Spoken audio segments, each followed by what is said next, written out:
Hello, art historians, and welcome to our first video lecture over Greek art. So moving on past the context, and I'm going to stop right here and just apologize for my hair right now. So in fact, just don't even really look at it while you're doing this lecture because I just got done bouncing outside on the trampoline with my kids. So it was either this or not get to record the lecture. So hopefully you can bypass my crazy hair. The Greeks definitely wouldn't be happy with it because it's definitely not perfect. So before we move on and start talking about the pieces of art, I do want to kind of recap something from the context lecture that I brought up that we're talking about. The next couple of units we're going to be talking about is the art of the classical world, and this particular unit and the next one really focus on the classical Western world, which is particularly Greece and Rome, because to us, what we consider classical is what we got from Greece and Rome.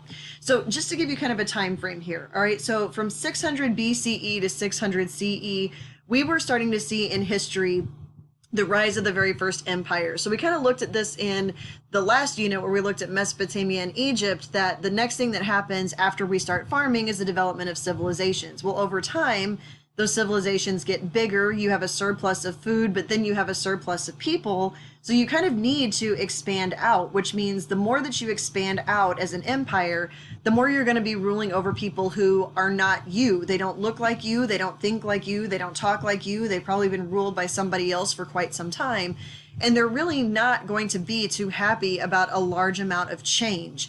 So one of the things that these classical empires would do is they would create new ways of ruling that would kind of justify their rule or would help them to maintain order.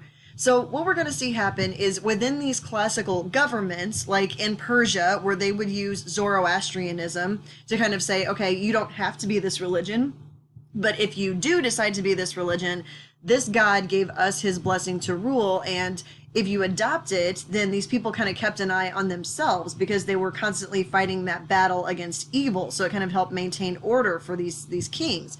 So what we're going to see happen is classical governments in China and India and in Rome and in Greece, we're going to start to see them develop these new type of governments, and with these governments are going to come belief systems. Now, I don't want to call them all religions because they're not all religions. Some of them, like Confucianism that we'll talk about, and Taoism and Buddhism, didn't start as a religion.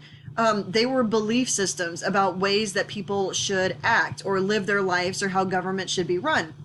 So as these governments start to adopt these classical belief systems, if you're going to make people know those things, you need to make them visual, and art and architecture were a really great way to visually represent these classical belief systems and these, philosophies that these governments kind of lived by.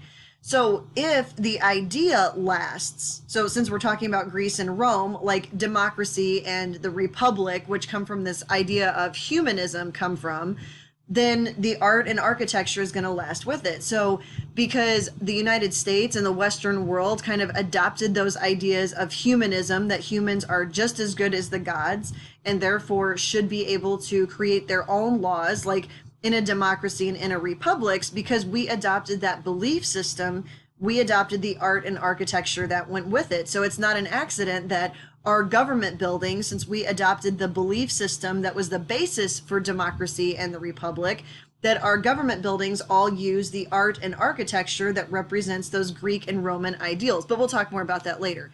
So Greece is kind of an anomaly because they weren't really an empire. Remember, we talked about in the context that they were more city-states that kind of sometimes would ally with each other and other times wouldn't. They don't actually become an empire until Philip II and Alexander the Great will take them over and then expand that into a whole new empire. But even under Alexander, the art and the architecture from those belief systems will spread through the empire with him because he was tutored by the Greeks. He did grow up in Greek culture. So because he wanted to spread Greek culture everywhere he went, even if he wasn't spreading democracy, because obviously he was an emperor, we're going to see the art and the architecture spread with them and last even after the ideas of democracy and a republic kind of die out for a while until the Renaissance kind of starts.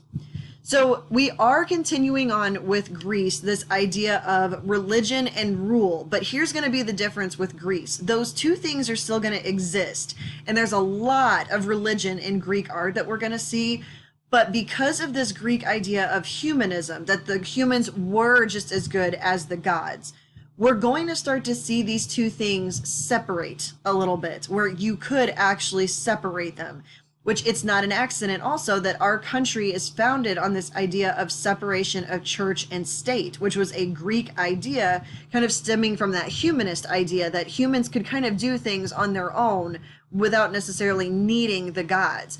So what the Greeks are about, and this was kind of something new that nobody else in the world was really doing yet, was this idea of civic rule and responsibility, that it was all about doing what was good for the people, and the people should play a part in their society. So like they're civilians and they're part of this culture, so they should be a part of this. And if you're going to be a part of it, you need to be educated, you need to be in good shape, you need to be the best godlike human that you could be.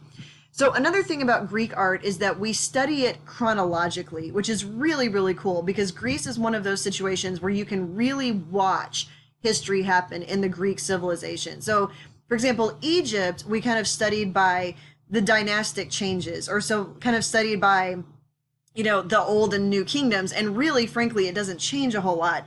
Mesopotamia is going to change with the rule that's in place. Greece, we're really going to study and look at how the art reflects the changes during this time.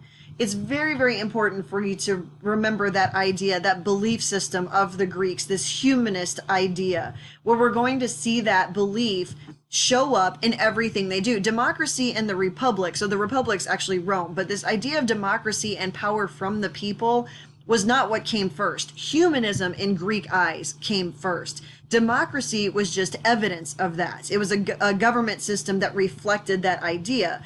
The art and architecture are also going to reflect those ideas of humanism, because the Greeks were all about showing off human development, where we see literature and law and history. So from here, because the Greeks wrote down everything about themselves, we kind of know where their ideas were from, and we don't have to guess what they were going for in their art and architecture. So again, as we go through Greek art, we can literally watch the changes happen. This is why art history exists. Now, you don't have to know the Dark Ages for the test, but if I didn't bring this up, then I would feel very remiss, because I told you about this in the context, and we can actually see it in these examples right here. So after the Mycenae or Mycenaeans kind of collapsed in the Aegean, we go into what's called this Dark Age, where in Greece there's really not a lot going on except fighting and kind of chaos. There's not a Dark Age is kind of like the lights are off. There's really not a whole lot of ideas or inventing going on. And art is very simple and functional. In fact, even these vases that you're seeing right here, which are very geometric in shape, you can see that like this person right here laying on a funeral pyre, so like basically he's there for burial, probably a soldier. You can see very triangular, very circular, almost like those figures you use for learning to draw. These were actually used, these vases themselves were used as tomb markers, because you need something that's, art wasn't such a big deal. You needed something that's more functional for a military culture. Then we start to see the development of the Orientalizing period. And remember, Orientalizing means outside. So we're starting to see the Greeks get into contact with the outside world. And remember, that's why I kind of went through the trouble of explaining Aegean art, is because there is this history of the Greeks drawing originally from other cultures before breaking off and doing their own thing. They didn't follow suit from the places like Egypt and Mesopotamia and the Phoenicians who they were in contact with in the Mediterranean. So for example, these are two Greek vases right here, and you can see that they're starting to show, like, these kind of look like lamissu over here on the right, and this looks like an Egyptian headdress. So kind of showing that the Greeks were in contact with, at the very least, they were in contact with Crete, who may have had contact with these other areas because they were sailors. So during this period, we start to see Greece kind of doing a little bit of outreach and kind of going beyond themselves and taking influence from other places. But even though their art may have been, they break away in terms of their belief systems. So where we really pick up with Greek art for the purpose of this class and what you'll be tested over is called the Archaic Period, and archaic meaning old. And if you take a good look right here, you can see that this is perfect evidence that they were in contact with the Egyptians. we can see here that they definitely have that Egyptian pose with a foot forward. And you can see kind of a solemn expression, but just the littlest hint of a smile. Now, we know this is not Egyptian because to the Egyptians, nudity was shameful. Like, the more nudity you showed, the lower class you were. This starts to show a big transition. So it's very similar to that running horn woman piece where we can see the change really starting to take place, that this is still an emphasis on gods and the afterlife, so maybe a godlike heroic figure. But at the same time, we can see that just that early idea of humanism is starting to develop because they're showing off the human body. They're showing how perfect it is. And this looks realistically perfect. It's not idealized. It's very naturalistic and realistic, except for the pose, obviously. But we start to see just this little bit of personality and a smile on their face. So these works right here, this was called a Koros statue. And a Koros statue was kind of like, you know, just a nude male figure, all right? And this particular figure would have been used for a grave marker. So we've completely broken away from using like the anthropomorphic stela, and we've broken away from using the grave, like the pottery as grave markers. Now we're starting to honor who this person was. Like, this was a soldier, making him kind of godlike and fit, and this is who he would have been. And we slowly start to see them break away a little bit. In fact, over here, we see the Quarry, which is a female figure. And you'll notice it's kind of like that Egyptian idea, because females weren't as important, then they could actually be shown a little bit more naturalistically. So she actually has a pose where her hand would originally have been out, coming into the viewer's space. So because she's a female, maybe that's okay. They don't really care so much, but also they don't really have the same idea of the afterlife as the Greeks do, that, or the Egyptians do, that your soul would come back to haunt this. So we're starting to see this a little bit more naturalistic, this idea of humanism, that if humans are godlike, then the humans should show off, and the statue should be a reminder of what humans should strive to be in that godlike perfection that they believe humans could be. So right here, you kind of see this contrast, so similarity and difference. So both of these are an idea, so a little bit idealized, the pharaoh and this guy, that this is what a ruler or warrior should be. Okay, but remember, the Greeks aren't into really kings. So instead, they're idealizing a warrior. But on the other hand, this is actually not, it's idealized. It is what a soldier should look like, but it's natural. Like, it's what a person could look like and could strive to look like. Nobody looks like this pharaoh over here. This could actually be possible. And these figures, the Greeks would have painted this, which means that they would have been putting more humanistic, realistic detail into it, in terms of like not just a statue or a wall painting, but like this was a statue that they would make sure that you could see all the detail of it. So Koros, this Koros, because the Koros is a male figure, is actually named at the bottom. We know who he is. So it's starting to see that idea of the individual, not just the idea of, you know, what a pharaoh should be, but who this person was. And that the Archaic period is very easily defined by just this little bit of a creepy, archaic smile. And the Greeks at this time also had hair that had a lot of braids in it, which is probably contact from being out on sailing and being out fighting, and it just being more convenient. It would have been something they would have, you know, done just out of, you know, practicality. But this, here's the big difference. This statue of the pharaoh Menkaure and his queen is more about the afterlife and what happens after life. And while this statue is for a burial purpose, it's not a focus on the afterlife. It's a focus about this person's life instead.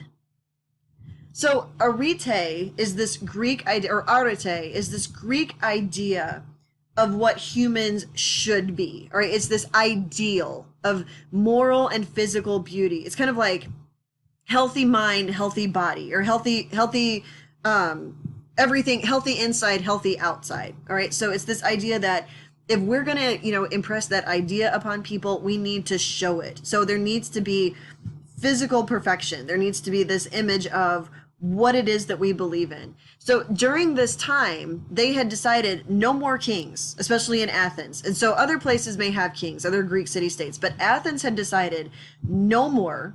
So the aristocracy, which is basically like the land-owning populace, the people who had money, were ruling society, all right?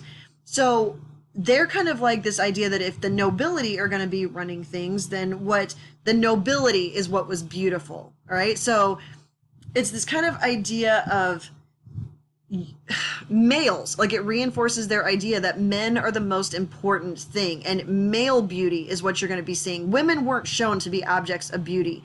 It's male beauty, because this is what is beautiful in terms of perfection, and this is what you should strive to be as much as possible. So there's actually a Greek poet who wrote, what is loved, or what is beautiful is loved, and what is not is unloved. So it's kind of like you should strive to be perfect and beautiful in all things. And male beauty was what they were going for. So then there's the Peplos Quarry, where we can still see those ideas reinforced in the art. So the Peplos is actually her robe that you see her wearing here. Okay, so you can see that this would have been beautifully painted, and a Peplos, this robe would be something kind of like a ceremonial garb. Now, she's holding out, you know, this apple in her hand, which is probably like an offering to a goddess of some kind. And there's this huge belief whenever we talk about the Renaissance and we talk about neoclassicism, where they were all about like recreating what the Greeks were doing, and they would do everything in white marble. That's not the case. The Greeks painted things because they wanted to draw attention to detail, to the eyes, to the lips, to the face, to the dress, because it's all about individuality and humans. But notice again that she's actually even more natural than we would have seen with the Koros.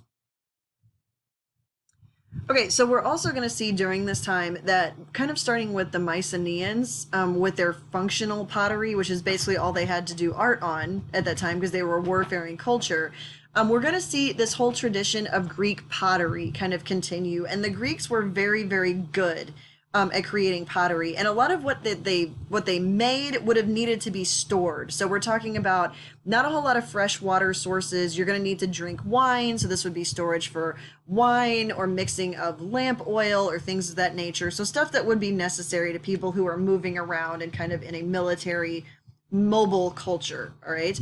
But all of a sudden now, in this archaic period, when everything's kind of calming down a little bit, we start to see that pottery became an art form. And this is where we see actually the first true evidence of deliberate painting going on in the European continent. So what we start to see happen on these different vases, and this one's, for example, a crater is what we will call it. We see them start out by using what's called black figure, right? And you can clearly see this right here. This was an early Greek technique, all right, where you would take red clay, okay, and then you would have, I'm trying to explain how to do this without trying to use my hands. Okay, so you would have, when you used black figure, basically you get kind of a silhouette, right? You don't actually get a whole lot of very good detail. It's very, very difficult to do. So kind of like cutting out the black in the silhouette and like laying it onto the red, all right? So kind of firing it so that it would appear this way, all right? But the problem with this is it's not going to be good enough, this black figure, for the Greeks, as they become even more and more focused on humanism and showing detail. They're going to move into what's called red figure, all right? So red figure is, you can do it with much more detail. So you would lay black over the red, and then you would cut in with a much more refined instrument into the black, and you would be able to cut out figures in the red that would show much more detail and much more precise description of what the humans were doing. So there's a lot of people who argue that the Greeks didn't do a whole lot of painting. We know they painted their sculptures, right? But the real painting for the Greeks and their talent comes in definitely with this figure painting on the vases. So you can see here on the left, you have the black figure. And even though it's good, it's not as good as it could be, because really all you can get is kind of the silhouette, like a shadow against the wall. But if you look over here to the red figure, where they're able to cut into the black to be able to create these details from the red that's underneath. You can see much more details. For example, you can see more folds in the garment over here. Take a look at their clothes versus this cloak over here. You can see the huge difference. You can see facial expressions. You can see the leaves and the crown that's being put on his head. Like, it was much better for the Greeks to be able to go, oh, this shows a lot more detail and emphasizes humans and detail about humans that we want to. They were able to do that on statues through painting, but now they're actually able to do it on vases as well.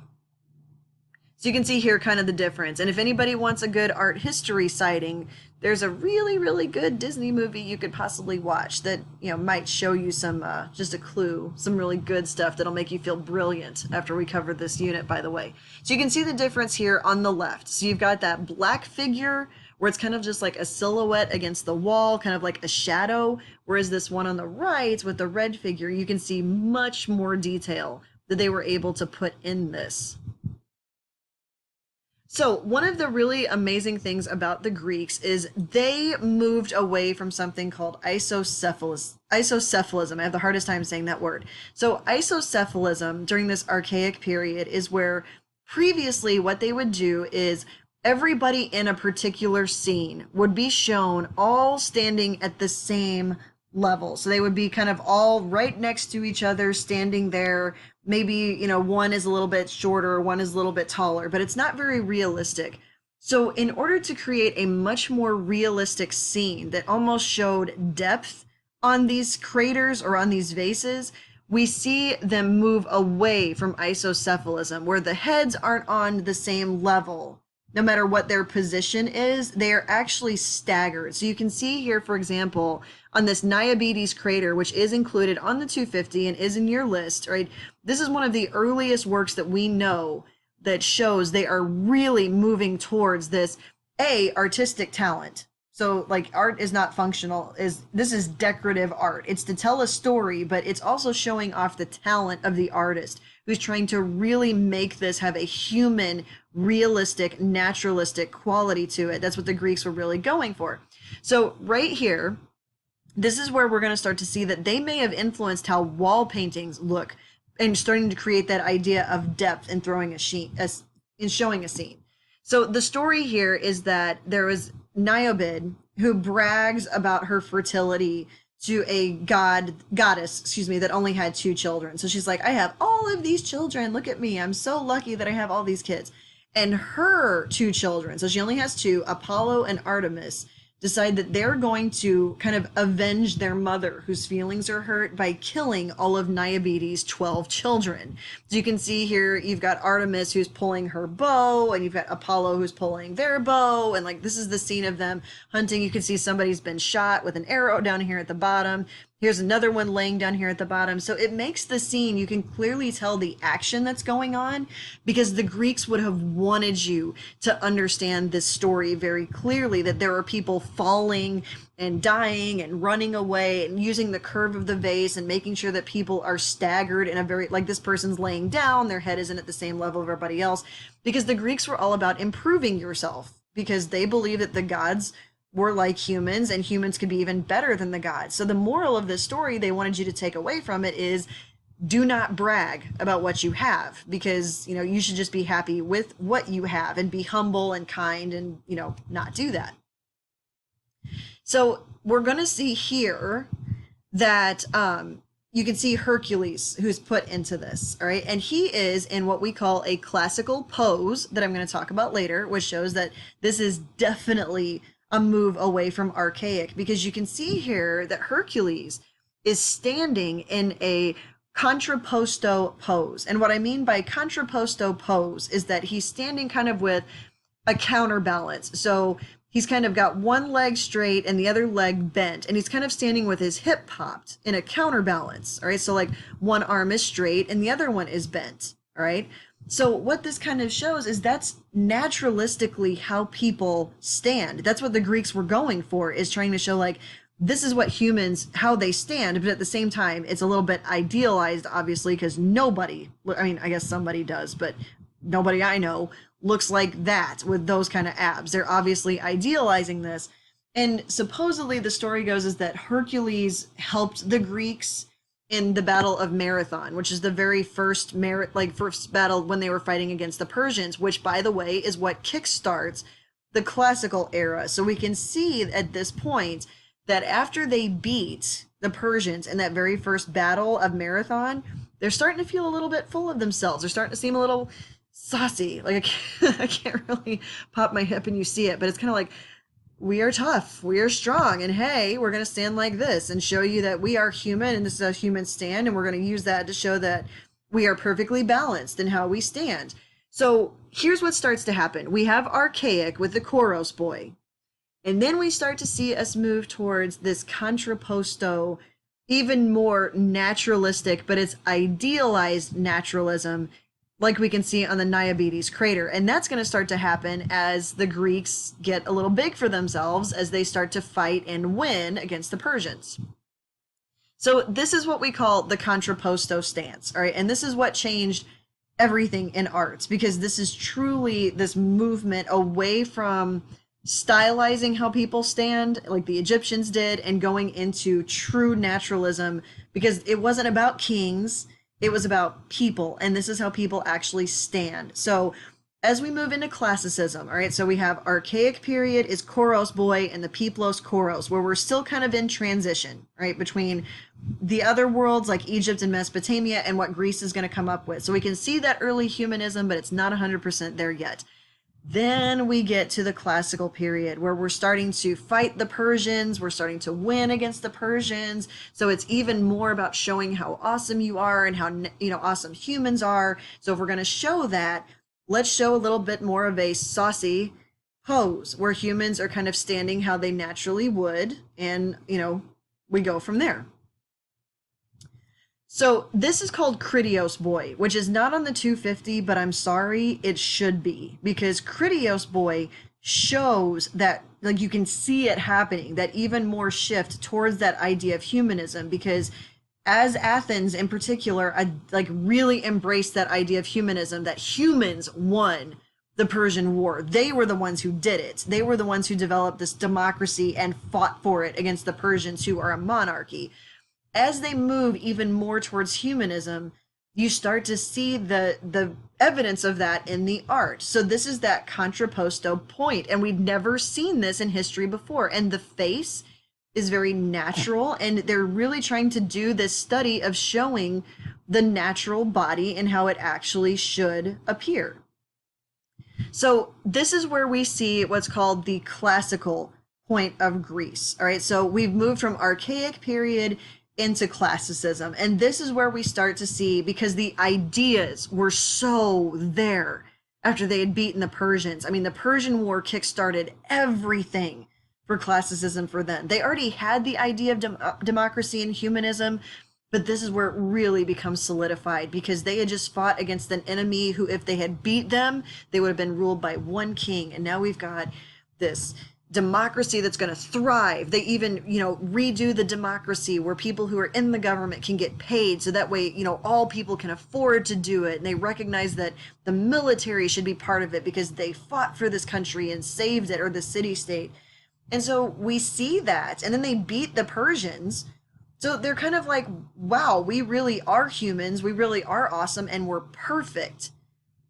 But here's the problem, okay? So at one point, the Greeks were trying to show, so if we look back here, okay, this is naturally how humans look, all right? This is pretty close, right, in terms of how humans naturally appear. So we went from stylized with archaic, Kritios Boy, with a little bit of naturalism in it, so now this is naturalized, okay, but if it becomes about perfection and naturalism is what it is, ideal is what it should be. And if the Greeks were all about, this is what it is, but this is what you should be, and classicism is where we start to see them go, this is what it should be. It should be perfect. Humans should be perfect. We are as awesome as the gods, and we should be mentally fit and physically fit, and we are going to use our art and our architecture to reinforce that. So as democracy thrives, as humanism thrives, so will the art and architecture that goes with it. So all of these things are going to play a big contextual role in how this art looks. I just really think this is funny. So if you want to take a look at it for a second, it's just, see if you get it. It's funny. Okay, so here's what happens. Okay, archaic, if you go back and look at Kritios Boy, right, is not natural. That's not how people stand, right? It's stylized, but it's a little bit natural, right? It's kind of what it is, but it's still a little bit stylized, okay, and a little bit idealized, okay? Then we move into the Kritios Boy, right? Or excuse me, Kritios Boy. Kritios Boy is that Contrapposto. That's naturalism. But then we move into the ideal, right, where it becomes all about perfection. And kind of the phrase that goes with this is, so perfect, it's not even possible. So as they start moving towards perfection, they become more idealized and almost stylized than naturalized. Because if the Greeks were going for natural and how humans actually look, this is not the art that they would have been doing. They're celebrating what humans could be and should be, not what they are. So, for example, they would have, if you look here, this guy over here, so these are the Riachi warriors, which they actually found in the bottom of the Mediterranean. This is an old man's face with a very young body. His back is flexed and his chest is flexed at the same time. He's missing a tailbone. He's actually missing a rib. It's not even possible. Nobody can do this, but it's idealized and it's so perfect it's not even possible, because this is now the standard of what you should be. And it's this idea that the measure of all things is man, that everything should be measured up against how awesome man is. If you're going to have that idea of what man should be, you need to have the art to reflect that. This work right here, the discus thrower, that pose is not actually possible for you to do. In fact, it's not even possible for him to do without leaning up against something, right? But it's perfection. It's idealized of what they should look like and what they should strive to look like. These aren't gods. They're not rulers. They're athletes. They're warriors. They're the standards of what people should strive to be.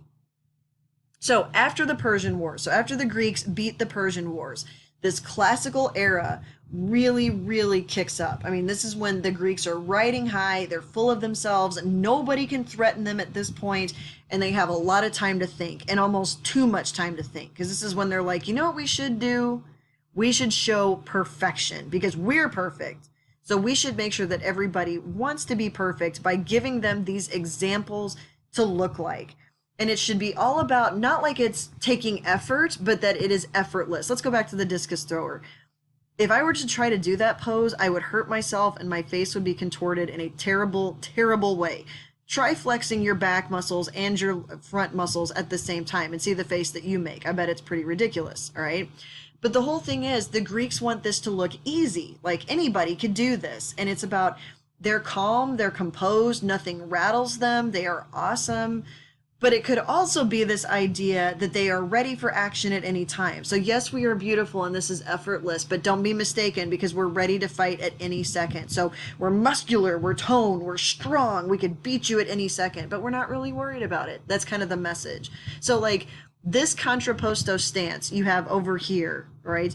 You have one arm flexed and that balances. So one arm is like bent and the other leg is straight, and then one leg is bent and that opposite arm is straight, because to the Greeks it's all about, everything can be perfect. Everything. This is a huge point of what I'm about to tell you. They believe everything can and should be perfect. Either man or the stuff that man makes should be perfect. That's why Socrates was always asking questions, just trying to get to the perfect answer.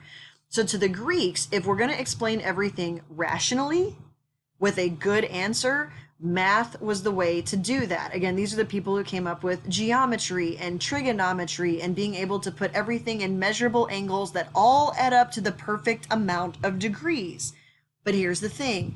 Even though the idea is perfect, they have to make it imperfect to achieve that image of perfect. All right. So during this classical period, we get a sculptor named Polykleitos. He's an artist. So this is after the Persian War is over, after the Greeks are riding high and kind of having time to think about what the ideal person should be. and he creates Doryphorus, which is the Spearbearer. All right. Now, originally it was done in bronze. The Greeks liked working in bronze and had this mythical bronze casting process that's supposedly been lost because nobody really knew how to duplicate it for a really long time. But what they did is they like to work in bronze because bronze would allow you to do like much more. Obviously, this is way away from Egypt, but you could put hands up, you could put hands out, and that way you could, counterbalance it instead of stone, which would just kind of fall over. All right. So Polyclitus wrote an essay on the fact that there are perfect human proportions that need to be followed, that humans can be perfect, and that there is a perfect mathematical ratio for the perfect human being, that for the eye to look at it is perfectly proportioned. So he writes this essay, and then he creates this sculpture originally out of bronze, and everybody copied it because it was the work to have. It's like having a Van Gogh in your home. I have a not a real Van Gogh, but I have a, fake Van Gogh in my home. So everybody wanted these because it showed that you were cultured and you had this image, and they like to put these in like training yards for athletes so that they could see kind of like, this is what perfection looks like, even though you can't actually achieve it. All right. This particular one that we have was found in Pompeii, which is in Rome, because when the Romans took over Greece, they would take these statues and take them places where they could put them for athletic training, and they could put them for areas where people could see like, this is what you should look like. So this sculpture, the Spearbearer, became the visual canon of what art should look like for perfect proportions. This was the rule, and it was visually a representation of that essay. So when you look at it, it's all about balance. All right. So bent arm, straight leg, straight arm, bent leg, head turned this way, chest turned this way. It's all about that perfect setting, that perfect balance. All right. They also had what's called the far off classical gaze. All right. Because this was meant for you to look at, but it's almost like a visual hierarchy. He does not need to acknowledge you. He does not need your admiration. He's almost otherworldly, thinking of other things. He's beyond this earthly realm. He is almost in the realm of the gods, right? And this was that high point of perfection because it established those rules. And also, if you were standing behind this guy, all right, if you were standing here, you would have to walk around him to meet his gaze and see what he's looking at, which means you'd have to walk all the way around him and admire all of him, because this was a statue meant to be viewed in the round, which means you were meant to see it all the way around. Okay, so this is what the Canon of Proportions said, all right? So it says, the beauty consists in the proportions, not of the elements, but the parts, all right? So basically it's like the statue is the sum of its parts. All of it together makes it beautiful, right? So it takes all of these individual things being perfectly proportioned for it to be entirely beautiful, all right? So that is of finger to finger, and of all the fingers to the palm and the wrist, and of those to the forearm, and of the forearm to the upper arm, and of all the other parts together. So the basic idea is, and I'll explain this in a second, that it's not the individual pieces. It's the whole, which kind of represents the Greek idea of all of these people together in this democracy in Athens made up Greece. All right. So while Egypt would create a grid and be like, no matter what size it is, the head is this many blocks and the chest is this many blocks. These guys said, no, okay, this is the whole thing together. And that all of the pieces, if they're balanced perfect, create symmetry and beauty that is easy on the eyes. All right. So here was the mathematical proportions that the Spearbearer has. So we're going to see if this is truly natural. So if we're looking at something that is proportionately possible. All right. So according to this, body to head proportion is 7 heads. Okay. Should be 7 heads to 1 body. All right. So from the top of the head to the navel, which is the belly button, should be the same distance as the navel to the knee. All right. And the base of the neck to the navel, so like right here to your belly button, should be the same distance as your knee to your toe. That is the proportions of the Spearbearer. And they were like, this is perfection, because all of those pieces together make it one beautiful picture. All right. So here's what you guys are going to do. Okay, this kind of, you can see this too, this mathematical equation. Okay, so A to B across here should equal A.